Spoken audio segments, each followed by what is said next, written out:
Hey folks, welcome to the Email Deliverability Workshop. I'm your host, Cody Stover. We have Mike Aldridge here, Deliverability Services Manager at Customer Out, also joining us. He's going to be the star of the show today, but we're going to give just a minute here for folks to join. But yeah, wherever in the world you're joining us from, we're really happy to have you. And I think this is definitely an email topic that we've been wanting to do a workshop, a webinar on. So I'm really excited to kind of jump in today, get some quick tips that you can do to help solve a lot of deliverability problems. I think just as we kind of like lead into this topic too, Mike and I were chatting before we hopped on here, but I was actually chatting with an email marketer not too long ago who was saying how like their company was kind of thinking about like, should we do email? We really don't want to like come across as spammy in any way to our customer base. And how do we balance this? And the email marketer said, to their boss, like, hey, let me do two tests with email, and then we can continue this conversation. Ran the two tests, conversion rates went way up. They saw a direct uptick in revenue from those two emails campaigns that they built out and sent. And immediately the leadership team was on board and said, yes, okay, let's keep doing email. Email is a powerful channel. So I just tell that story to say that email can do a lot of things, as probably many folks in the audience know. It's super engaging as a channel in the marketing mix. But I think leading into today's topic, none of that matters if your messages don't actually make it to the inbox. So what we're going to kind of dive into today is that underlying stuff that really helps drive campaigns, make them actually land, make your beautiful message that you mocked up actually do the work that it's supposed to do. Real quick, and before we get into the deliverability stuff, like I said, I'm Cody. I'm on the marketing team here at Customer.io. We're hosting this event, and just if you haven't heard of Customer.io before, we're a cross-channel customer engagement platform. So the way we like to say it is you can bring all of your messaging and data workflows into one place. Usually that starts out, you get your email set up, you get that initial onboarding flow going. You can then expand into push notifications, SMS and WhatsApp, in-app messages. But I think the thing that then takes it a step farther, usually, the way that people use Customer.io, is they then start to automate most of their data workflows inside of the platform as well. So a lot of the stuff that you're doing in Zapier, you can bring that in. Any kind of data automation, you can kind of build that out in the same way that you would build out a messaging workflow. So that's kind of the how use cases usually expand as you use the tool. This is kind of inside the workflow builder, which Mike's actually going to show us some examples on deliverability stuff. So we'll see a sneak peek in here later. But this is where you're kind of dragging and dropping everything and kind of building out those messaging workflows, like I said, the data workflows to your heart's desire. And I think Mike's no stranger to our workflow builder. And I think what he is definitely, his superpower is helping folks actually take the beautiful messaging flow that they've built in here and make it actually work and actually deliver to their customers, keeping those messages out of the spam folder. So Mike, we're super happy to have you on the event today. Like I said, Deliverability Services Manager here at Customer.io. We also, I know if anybody joined through our landing page, you saw that there's going to be a guest appearance at some point by Roscoe, the deliverability dog. His superpower is he barks at Outlook. And we're excited to see Roscoe as well. But Mike, thank you for joining us. Give us the quick rundown. What does a Deliverability Services Manager do? And kind of, how do you help companies keep messages out of the spam folders? Yeah, definitely. Deliverability Services Manager, he does a lot of stuff. Primary goal is to set things up here on our platform to make sure that our customers see the best deliverability that they can. That involves anything from, consultation to managing our shared IP network, compliance work to kind of root out some of those bad actors that might be impacting negatively some of the other customers that we have. And pretty much anything involved or adjacent to deliverability, anything that we can do to help improve success for our senders is kind of falls into my wheelhouse, and Roscoe's, of course. Of course. Yeah. All right. Gotta take some credit. I've always appreciated your expertise working on internal projects at Customer.io, so I'm excited that we're going to give the audience a little taste of that here today too. For folks, again, who are just joining us, welcome. Let's take one last look at the agenda here, and then we're going to go right into our three high-level topics of deliverability that we're going to get into today. So first off, we're going to go through the three key actions as we prefaced on this event that will help eliminate or improve virtually all of your deliverability issues, or most of them, I should say. So we'll go through those three key actions, and then throughout this event, we're going to kind of talk about it, but then we're going to jump into more of a live build. So Whatever platform that you're using to send your emails, you can do a lot of these things that we'll see today in a similar fashion. But Mike's going to actually jump into Customer Own, show some real world examples of like how you can actually implement the action that we're suggesting. So it'll be super interactive. That's definitely the time to jump in with questions, and we can push things a little further. But yeah, at the end, we'll kind of have a burning questions section where we go through a few more deliverability questions that we frequently hear. All right. Well, let's jump into the very first item here on the email deliverability checklist. So it's this concept of double opt-in.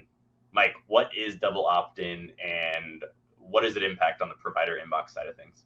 Yeah, absolutely. So double opt-in actually is a thing that has a lot of names. You might hear it called confirmed opt-in, email address verification. The ultimate goal of double opt-in is essentially creating a user-generated action. So in addition to just maybe signing up to receive email from your brand or signing up for your app or your service, what you're actually doing is sending a follow-up message that allows the recipient to actively engage, actively choose, yes, I'd like to receive these emails. It's a really powerful thing. So yeah. Cool. And like what is happening actually like in Gmail, Outlook, Yahoo when a double opt-in successfully happens for a contact? Is what are they registering there on the inbox provider side of things? Well, this is kind of, from an inbox provider perspective, they obviously can't see that somebody has opted in. One thing that I do know for sure is Gmail, Microsoft, their inbound spam filters are actually configured to recognize if an email sent to a recipient is an opt-in email. So they'll usually have a bit of a lighter touch on those. But what you're really getting is, you're getting confirmation of quite a few things, actually. You're avoiding sending email to an email address that might not be real, an email address that might be a spam trap. Just put quickly, a spam trap is a fake email address, essentially, that's designed to capture senders who are not actually gaining opt-in. You can keep from sending email to someone who's inactive. You can keep from sending email to someone who might have accidentally signed up or someone who maybe signed up with somebody else's email address. And the most powerful aspect of double opt-in is you can verify that, the email address is real. So you won't be continually sending email to nowhere. Something that's going to, damage the reputation too. Yeah. Cool. Let's actually dive into, Mike, if you could share your screen. I'll pull down the slides here. If you want to walk us through kind of your double opt-in example, I will stop sharing the slides. Yeah, sure. And I'll just throw another couple quick words on it. So yeah, again, totally. One of the most powerful tools in email marketing is double opt-in. And there's countless ways that double opt-in can be achieved. Lots of senders will incorporate this into their sign-up flows. They'll directly integrate with their email sending provider. Sometimes, it can go from very, very technical to something that's actually quite simple. So, all right, can you guys see that screen okay? I can see it on my end. Perfect. Okay. Audio. I don't usually operate in full screen mode in the browser, so I was like, I'm not actually sure how to switch a tab here. This is just kind of a basic example here in our demo workspace that we've cooked up to give you an idea of how this could look in an automation platform in Customer.io or in something similar. So the basic idea here is we trigger a campaign content sign up. So anytime somebody enters, this would be the first campaign that they ever receive. They've entered their email address in your sign up form and they're ready to rock. What we want to do is send that follow-up confirmed opt-in email. So they've opted in, but what we want to do is make sure that that's 100% what's going on. They want to keep receiving emails. Now, generally like to keep these emails pretty simple, usually avoid any kind of marketing content. What we're really doing is just trying to stay focused on that call to action, which is a user-generated opt-in. So we'll thank them for signing up, include verbiage that says, before we send any further email to you, please confirm your interest in receiving marketing email from us below. Very clear, concise. You're setting a messaging expectation, which is very important. Just, from a customer empathy standpoint, but also, they kind of understand what kind of email they're getting, full coverage there, and a single call to action. Opt into marketing email communications. And for any kind of email like this, I always like to keep that as a positive opt-in. So what that means is you don't want to throw a link in there that is asking them to opt out. You want the opt-in and that handshake to be an agreement from you to your customer, or your recipient rather. Yeah, makes a lot of sense. We also have a question there. Is this email considered transactional? Yes, absolutely. This is actually the prime. This is the prime candidate for what a transactional email would be, followed by a receipt. So, yeah, this is the most transactional email that I think a person could send. So, definitely incorporate that into your transactional flows. And verification emails probably see some of the highest engagement of all emails sent. So, the people getting them are usually pretty excited. So yeah, just kind of moving on. Let's say our recipients are receiving our verification email and they're starting to click that link. What do we do with that information? And what it should be is confirmed opt-in should be a criteria for not only marketing messages, but for sending any email. The general rule of thumb is don't send email to email addresses that have not verified. So if you don't know for a fact that that email address is real, you'll definitely not want to be sending email for a variety of reasons, and I'll kind of touch on those a little bit later. But so yeah, let's utilize this data that we have. Lots of platforms similar to ours utilize segmentation. So we're going to create a segment that is going to match on anybody who has opted in, and we can use this in a variety of different ways. We can use it as a criteria for broadcasts, newsletters, things like that. So we're just going to call this our re-engagement segment. Add a little tag there so I can find it later. Not re-engagement. Woo! Putting the cart ahead of the horse there. Let's call that our verified recipients. I'll probably leave the word segment off because I think that's a little redundant. We know it's a segment. Okay. So this will be just a simple segment. We'll add a condition, and what we're going to try to do is match on recipients who have clicked that link and have opted in to receive our emails. So this will serve to just identify. So we're going to pick our double opt-in email, and we only have one.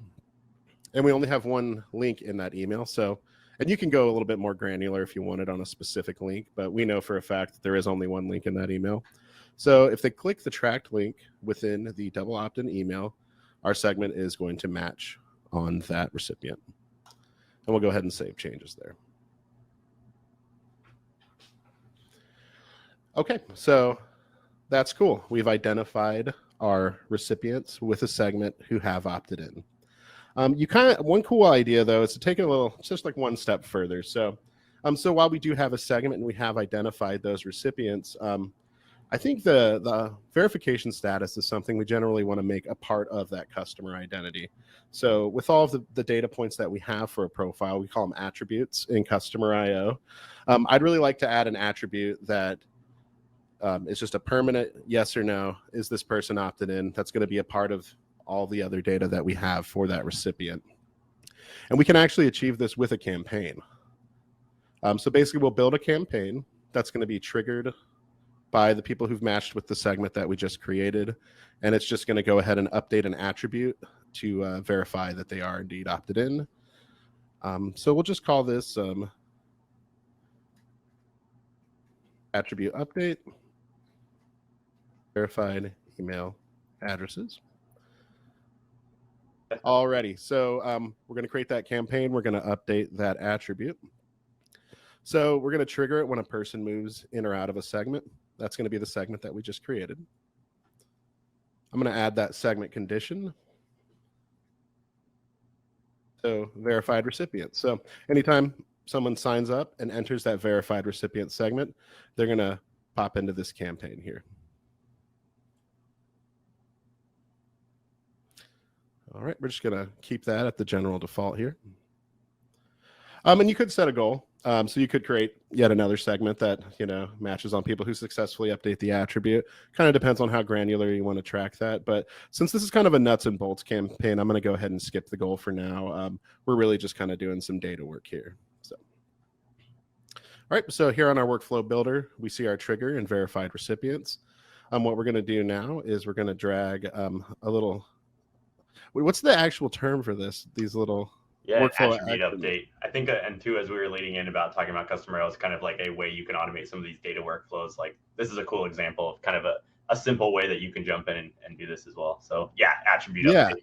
Attribute. Yeah. So within campaigns, yeah, we can do a lot more than just send a message. You can do a lot of things in your system. And yeah, I've seen some pretty complex campaigns from customers that have really leveraged some of the functionality in really creative ways. It's always cool to see. So yeah, back to it. We're gonna go ahead and we're gonna essentially create an attribute that tracks double opt-in and give it a value of true. So they enter our campaign. We're gonna create that attribute right now. And we're going to add an attribute. And we're going to add a static value. So we're going to create an attribute and give it a value. So that attribute name would be, we could even do email confirmed. We're going to do a Boolean here. So we'll give that a value of true. So this is basically just a cool computery code view of what we're going to see. Love that. And we're going to save those changes. And we're done. So yeah, we could go ahead and make that campaign go live, and from that point, automatically, we'll start seeing customers coming in, receiving that email, opting in. We'll have a segment that tracks those recipients. They're going to jump into this campaign, and then we'll have that data point. So in the future, if you make a campaign as one of your criteria or a filter, you can say email confirmed must be true. And yeah, it's really powerful data to leverage. No, thanks for walking us through the double opt-in. Yeah, I think my one question actually, Anna has a question here. Let's get to that one first. But have you already answered that one? Not yet. I did not. Oh yeah, I had the chat. Our attribute's already defined. Yeah, and that's what we did right there is we went ahead and created a new attribute that was not already there. So you can update or create new attributes with those workflow actions.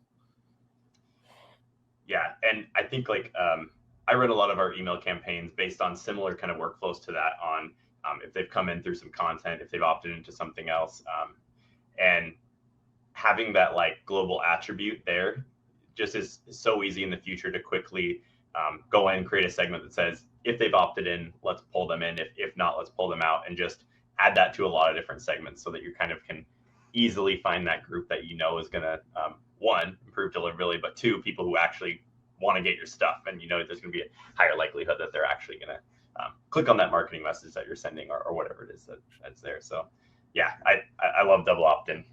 Yeah, I mean, if selfishly, I would love it if every sender just used every best practice in the book. But if you were only going to choose one, that'd be a very powerful one to choose. I don't know if I could pick a favorite, though. But anyway, we have kind of an interesting question here in the chat, though. Will these attributes be affected when cookies are decommissioned? Well, the attributes are actually a part of your stored data in customer IO, so I'm not sure if that would really have any impact on that. Yeah, this is just data within your database in customer IO. So yeah, this isn't something stored in the browser or anything like that. Love it. Yeah. All right. So for the sake of time, let's jump to our next topic. I will throw the slides back up here real quick. But okay, number 2 on our list. So after double opt-in, we've got set an engagement filter. So find your best friend subscribers, as we kind of subtitled there. But Mike, give us this quick started context. What is an engagement filter, and what kind of patterns are you kind of seeing from inbox providers on this aspect? Yeah, absolutely. So, I see a lot of the time when marketers are creating email campaigns and targeting newsletters and targeting things, they're using a lot of business data, which is very powerful. But one thing that is important to kind of decouple from that is the fact that inbox providers don't know that your recipient is active on your platform. And it's kind of a light bulb moment when I'm working with people that don't have too much deliverability background.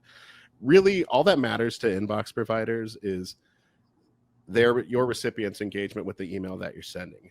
Now, what impacts deliverability performance is you take your total email sent and how many positive impressions did you get, which would be opens, clicks, and how many negative impressions did you get, which would be not opening or clicking, the worst, which would be a user-generated spam complaint, which is the single most negative thing that can happen, because that's a human being saying, I don't want this email, and I didn't expect to receive it, had no opportunity to unsubscribe, etc. So the goal here is we want to focus on the recipients that want our email the most. Of all the email we send, we want to increase the amount of positive impressions that we're getting. And you know what? I gotta admit, I might have lied just a second ago when I said that email verification is the most important. I'd see that as more of just a functional nuts and bolts thing. From a deliverability practices perspective, engagement filtration is the best thing you can do to fix a bad reputation. It's the best thing you can do to maintain a good reputation. And you definitely are going to see increased conversions there as well. And what an engagement filter is it's a time-based filter that's designed to identify recipients who are opening your emails consistently. And just a kind of a final word on that, email engagement at the recipient level is kind of overtaking all of the other considerations that email marketers used to kind of weigh. So I see people get into the weeds about the nuts and bolts of the specific subject lines and the things that they're saying. If you have a recipient that's engaged, you could send an email that was pretty weird looking, lots of emojis in the subject line. If that recipient has been opened in your emails, then Gmail's just going to let it on through. So yeah, the way you do that, you build a segment. You want to identify people who have opened your emails in the last few months. And yeah, I can jump into that segment build example. Yeah, you want to jump into that? If you are ready.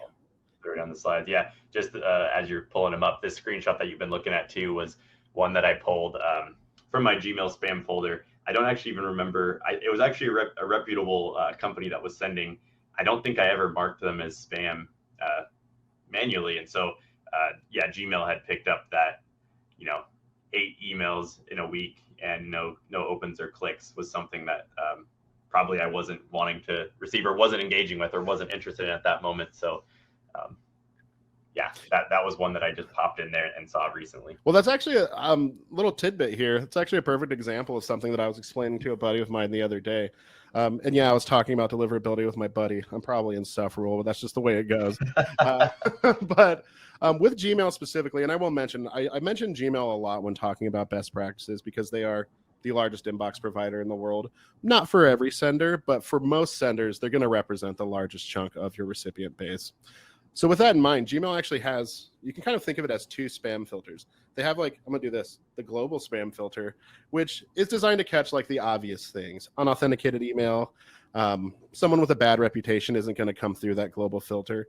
But you also have a tiny little filter that's between you and your recipient. And that's going to keep track of their engagement with your email. So even if you have a high reputation sender, in a situation like the one you just showed, Cody, there's going to be there's going to be something weighed there too. So yeah, if I send 9 emails to someone and they don't open them, Gmail is going to be like, got some bad news for you, bud. It's over for now. So you're saying there's people that maybe got those same emails I did, but they were into them. They were all they were opening. If they were just jazzed about it, yeah, they're getting those emails. So personal reputation high right there. And that's pretty impressive adaptive spam filter for sure. I think that theirs is the most impressive. Again, Mike out here with opinions. But yeah, let's build that segment. That was like a hard cut segue. I like it. As you're pulling that up, one question just to throw out there too. Sure. Henry asks, do the same factors that push messages to the spam folder also push them to the promotions tab? Okay, so man, that's a wonderful question. I get customers ask me all the time, how can I get out of the spam or promotions folder? So those things are equated, I think, quite a bit, and they're 2 completely different things. I will say that the promotions folder is considered a successful inbox placement. And, I understand why a sender would not want their email to go into the promotions folder. There's a lot of websites, there's a lot of blog posts and advice about and hacks and tricks to get out of the promotions folder. I would just say be very wary of any advice that tries to attempt to game Gmail's inbound filters, because those are, even if they do work in the short term, Gmail is very adaptive. So the promotions folder is considered successful inbox placement. Yeah. Makes sense. All right, what are we going to build here? Well, we are going to build my favoriteest thing in the whole wide world, which is a brand new fancy engagement segment. We'll just call this the general engagement segment. Very high ranking in the army of engagement. He's got jokes. Okay. So let's create the data-driven segment.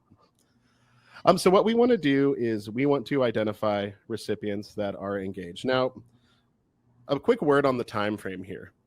What we're going to do is we're going to select email has been sent. So we're going to add that. Well, we're going to make sure that we've sent them email historically. Because you definitely, if you're sending your first email to someone and you have an engagement filter on there, it's like, oh, they haven't opened any email. Doesn't factor in whether or not they've been sent email. So that's always a good first one. Now, what we're going to do is any email has been opened. We could do open or clicked, and it kind of depending on your platform, you might need to declare whether it was open or clicked to see if they're engaged. Generally speaking, though, if an email is clicked in Customer IO, we will automatically register that as an open, just because of the logic of you'd have to open an email to click it. So we go ahead and safely make that assumption. So just to keep this simple, and I think engagement segments should be kept as simple as possible and focus on that key thing. And what we want to do is refine this. So any email has been sent. Email has been opened at least once within the last 120 days. Now, I will say 120 days is not, there's not a published rule from Microsoft, Gmail, or Yahoo that says 120 days is the ultimate time frame. What we have seen historically is 120 days is a really good starting point for a general engagement criteria. Depending on your own recipients and your own activity, I've seen this number vary. Sometimes you'll want to reduce that. If you are a high volume email sender, a high frequency email sender, it might be good to lower this value. Because if you're sending 20 emails in a week, depending on the type of business you have, 120 days can be a lot of emails. So you'll want to kind of fine tune this, but I would definitely not want to push it beyond that. I do know for a fact that Microsoft specifically is, I'd say, potentially more sensitive to engagement than even Gmail, depending. But all inbox providers, engagement is king. And what we're doing is just creating a general criteria for what an engaged recipient is. So we're going to create this segment. And where do you use this segment? I think is probably an important question. Definitely probably wouldn't be using this on any transactional email. I would say that if you have a recipient who signs up, let's say you have an onboarding flow. Once they've left the onboarding flow, you would want to use this segment as a filter on any marketing messages at all. That could be abandoned cart campaigns. That could just be mass marketing emails. You're definitely going to want to focus on these recipients. I'm thinking I canceled my Disney Plus subscription late December. I've been getting some like win back emails from them. I'm assuming like that in that kind of use case, like you have a expired subscribers segment, and I'm probably fitting still into their 120-day window or whatever window that they have there. Just thinking through some use cases for like how you would kind of use that as a here's my segment of expired trialers or expired subscribers, but I'm layering on this engagement filter too, so that's not just saying everybody ever who's matches this criteria, but it's everybody who's expired and who's at least shown us that they are somewhat willing to still receive our messaging. Is that the right way to think about Absolutely. it when we're like layering it on? And I noticed we have a very, very important question in chat. Mail privacy protection. For anyone who's not, and this could be an entirely separate webinar in and of itself, but just kind of put briefly, Apple released mail privacy protection, I believe in September of 2021. And what mail privacy protection does is it allows anyone using the Apple Mail client. So it's not specific inbox providers. It's that client on your phone, that default Apple client. If they have mail privacy protection activated, Apple actually blocks, it doesn't block the open pixel, but it loads it. So what's going to happen is anytime you send an email to a recipient that uses mail privacy protection, it's going to register as an open, whether or not they opened it or not. Now, there are a number of strategies that are in place to identify these recipients. Something we're also kind of exploring here at Customer IO is a few different options for how to manage that. Last I checked, it's representing about 28% of your opens may be mail privacy protection opens. So that is definitely a factor, which is why I'm sure all of you email marketers have seen open rates inflated in, the last year or so. So that is a factor. I will say, though, engagement filtration, when applied, still works great to improve reputation and focus in on those engaged recipients. But yeah, moving forward, focusing more on conversions and user data is probably going to become the rule. But at this point, I think it's still safe to use those engagement segments as they are. But we're definitely looking forward to, different solutions there.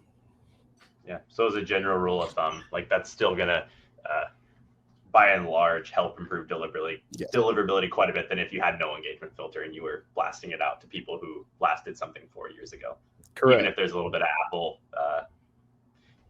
inaccuracy there, it's still going to give you that step forward. But yeah, it is growing, and I think eventually we'll nullify strictly open-based engagement segments. As I'm pulling up the slides here for this last number 3, Tom asks, should we still be tracking opens at all, or is that going away in the future? I think it will. I think, in my personal opinion, I think it will go away in the future. I think it's still important to track opens for one really critical reason. If you have a high open rate, there's not a chance. It's a reality that your open rate is being inflated by MPP. But the one thing that MPP makes really powerful is a low open rate. So if you're seeing a low open rate in this ever-growing mail privacy protection age, that's a serious indicator, even more so than it ever was. So for that reason, I would say open rate tracking is very important. Cool. All right, we've done double opt-in. We've done engagement filtering. Last here on the list, sunsetting. Mike, what is sunsetting, and what should we do about it? I already have that incredible Hulk walking away piano song in my head. So when you have a relationship we've talked about starting that relationship and maintaining it, but a really important thing is to have some criteria for when it's time to let go of a recipient. And that's via a sunset policy. Now, MPP actually probably would come up here as well. But yeah, just to kind of give a little high level here, it is simply a means of removing inactive recipients from your lists. An engagement segment is based solely on email engagement, but with a sunset policy, this is actually an opportunity to, in addition to engagement, like conversions or clicks, you can also start to leverage some of that other business data as well. So, for example, you could take engagement, you could take any data you've sent about recent logins, subscription status. I like to leave it to businesses to really fine-tune their sunset policy. At a minimum, it's just important that you have one, and you definitely want to think about letting recipients go, or at least starting the conversation if they haven't opened an email or clicked an email or converted within the last 6 months. Yeah, I think as you're saying that too, like this on this slide, the question is a big list always better? I think sometimes you see people in their LinkedIn bio say, I own an email list of 4 million subscribers. And at face value, it's like, whoa, like that's amazing.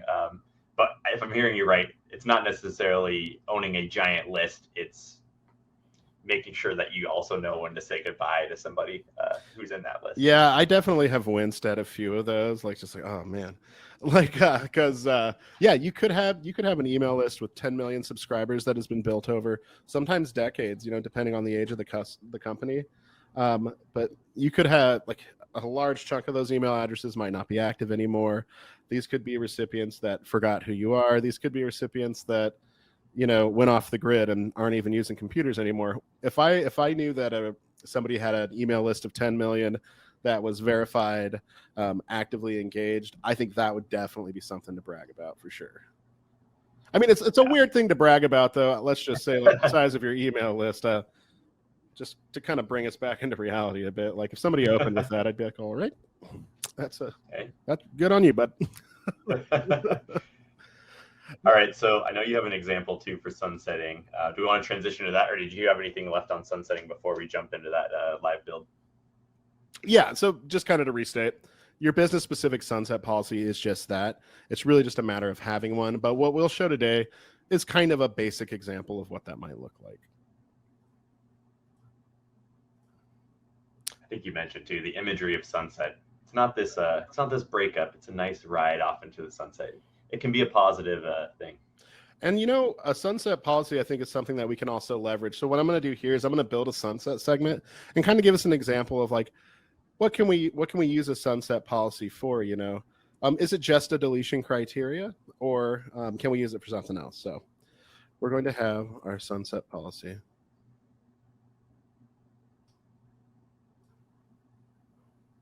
And again, this is going to be a data-driven segment, but we're going to use a lot more data than we did in the engagement filter. So I'll kind of move through this quickly just because I know that we are coming up on time and I want to make sure that we have time for those questions. So, yep, email has been sent. We actually might want to refine this a little bit. So again, no hard and fast rules here. This is going to depend completely on what your normal messaging cadence is. Let's just make a basic. Let's say you're a weekly newsletter sender, and we're not sending a high volume of email. Any email has been sent at least 5 times ever. Now, we're not going to use a positive criteria. We're going to use a have not criteria here because, and I'll kind of explain that in a second. So, has not been opened. And this is where, MPP, this would definitely, any recipients that aren't using an Apple device that are not opening your emails are definitely recipients we want to track.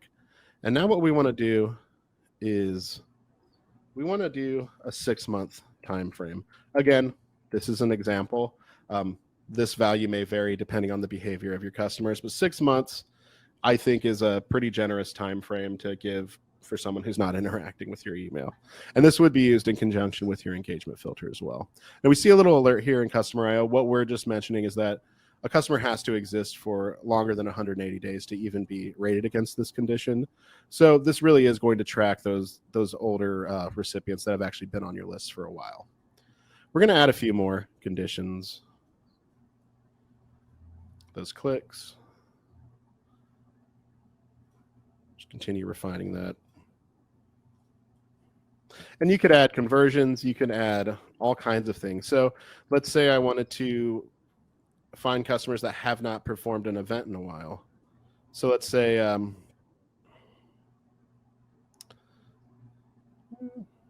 they haven't. Oh yeah, how about let's do a sign-in. That's a great one. If they haven't performed, let's say you're sending an event to Customer IO to track sign-ins to your platform. Let's say if they haven't performed. Let's say if they also haven't performed a sign-up in the last 90 times. One time, last 90 days. So let's say we have a recipient who hasn't even signed in to my app for 90 days. That's probably a sign that they might not be active, especially if it's coupled with some of these other factors. And you can just continue leveraging more and more business data here as you build this out with other attributes, other events, things like that. So we have our basic sunset policy that's bare bones. What can we do with this sunset policy? It's usually a good opportunity to maybe try one last re-engagement campaign. So let's take a look here. And what I'm going to do is I'm going to go ahead and create actually, we've already created a campaign, but we're going to use our sunset policy segment to trigger that. So I just have a placeholder segment here that I'm going to remove here. And what this campaign is going to do is anyone who meets this criteria is going to enter our re-engagement campaign. And re-engagement campaigns, again, could be a completely other webinar. What I'm going to do is kind of stick with the spirit of the email address verification. So what this is essentially doing that again. Instead of a new subscriber, we're doing this for a veteran subscriber. And we're going to take a look at our workflow. And again, triggered by the sunset policy, we're going to send them a single email with no marketing content. That's best for re-engagement emails always. We noticed you haven't interacted with our emails for a long time. If you would like to continue receiving emails from Sketcher.io, please click our button, continue receiving emails from us. Simple, short and sweet. And we want to make this an opt-in criteria. So our assumption is that they're opting out unless they click this button. And again, much like the email address verification segment, we can use this re-opt-in to put them back into marketing flows. Do a lot of different things with that, but just kind of at a later stage in the customer life cycle. Yeah, thanks for running through that one quickly. All right, that was super quick. I just wanted to give us a little bit of room here. I think like the thing about as a marketer myself, sunsetting I know is the right thing to do, but I'm also like oh man, like I'm saying goodbye to, a group of 1,000 people that I really wanted to help do something else with, or provide better value to them, or provide some kind of get some kind of engagement from them. Um, One thing I just wanted to chip in and add is I've seen some people do some cool things with once you've sunsetted them out of your email list, you can also sync that ad audience and customer IO to your ad network. So if you're doing Facebook ads, Instagram ads, Google or YouTube ads, you can take that re-engagement segment who's sunsetted out. You aren't going to email them anymore, but then still kind of keep them as kind of a brand new person to bring back in. So you've kind of lost them, but you have the opportunity to reacquire them, sync them to the ad networks, start kind of hitting them with some of those more awareness ads again. And then hopefully, even if 10% of that 1,000 come back in through the ads, that's still another 100 people that have said, yes, I'm ready to start back up with this again. I fell off, but now I'm back. And Yeah, and that's been a cool use case I've seen. It doesn't damage your deliverability because you're bringing them back over to a different channel, still protecting your email at the same time. Yep, for deliverability, email engagement is king. But yeah, that's not to say that other channels can't be leveraged. So, and yeah, bringing them back into your email pipeline with another channel, that's a pro move. But all right, Mike, let's go for some questions. We'll kick off. Let's see if we have any in the chat here. Let's see. Tom says, I'm a pre-launch startup app, not live yet, beta and waitlist. Wondering what's the right time to think about our own IP pool to start building deliverability reputation versus borrowing from your email providers or customer shared IPs. What's your thoughts there? Yeah, absolutely. So there are reputation. It's changed a little bit. Back in the day, it used to be almost solely IP based. So when I say back in the day, like 20 years ago or so, right now, inbox providers are really working to find that sole unique identifier, which in most cases is your sender domain. And like I said earlier, we're going to focus on Gmail. So Customer IO's shared IP infrastructure and our IP reputation of those shared IPs, which have been sending email for a long time, that's going to be high. So that's going to start you off on the right foot. But there's another factor, which is domain reputation.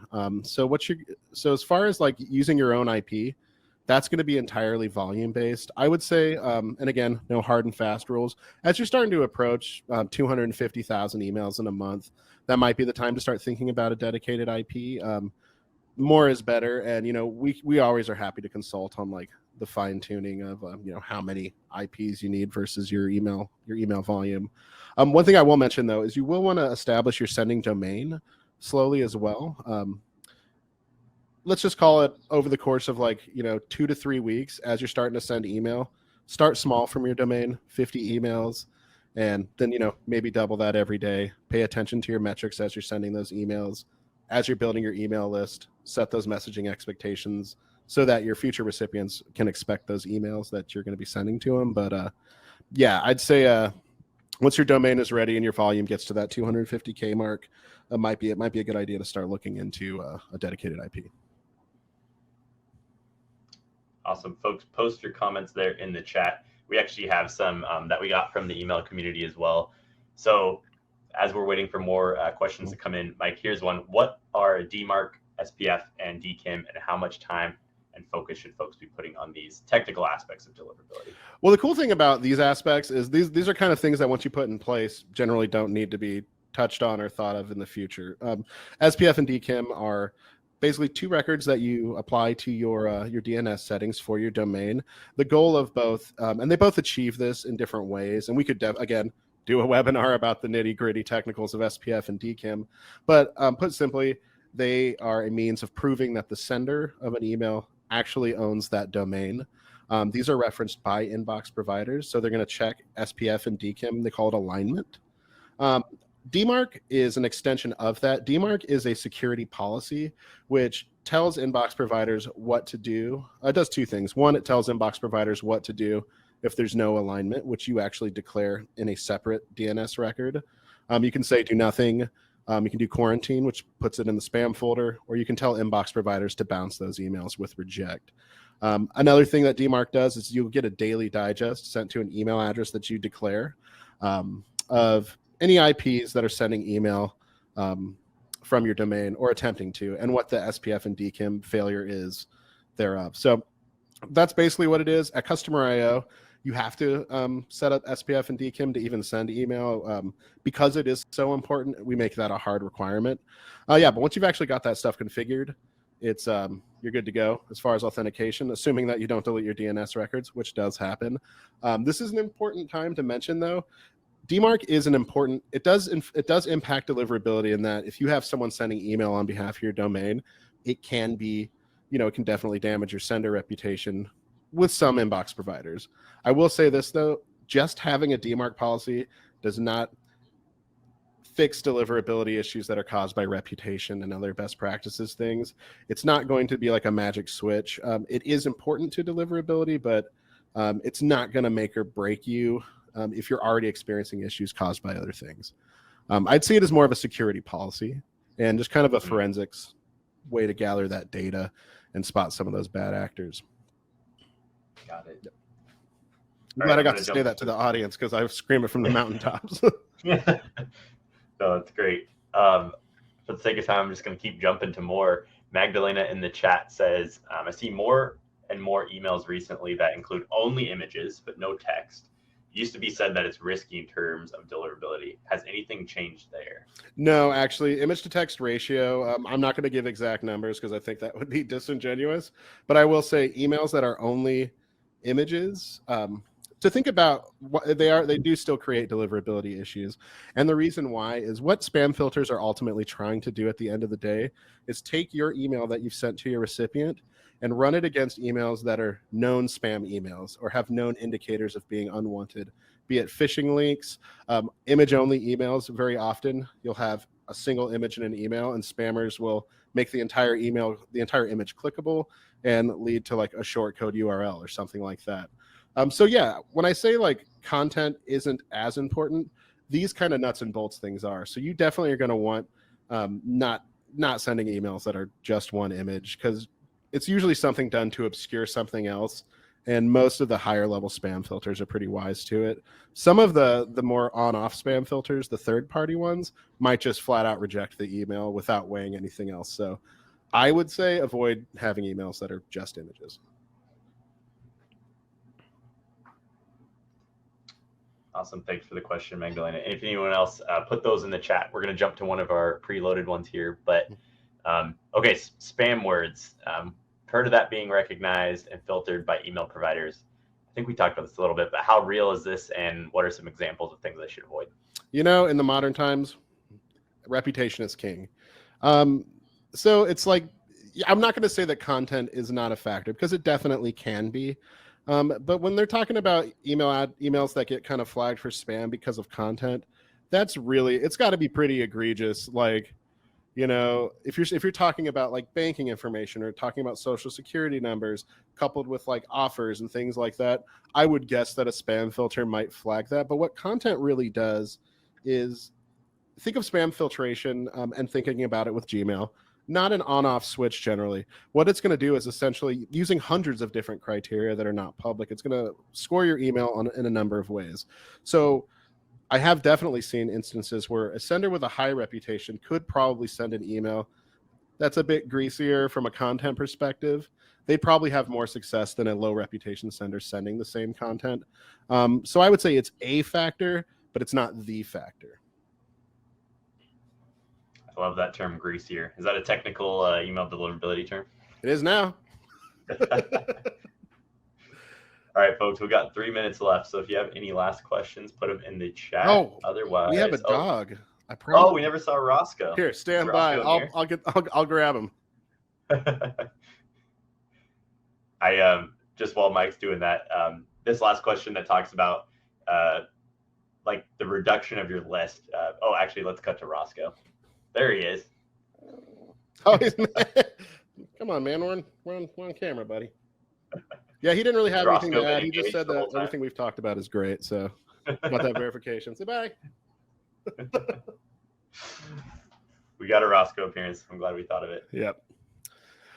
Yeah, I can pop in on this last question. This last one. This is a very important question. So, when we talk about those marketers that are spending zero time on deliverability, and I'll give them a lot of advice and things to do.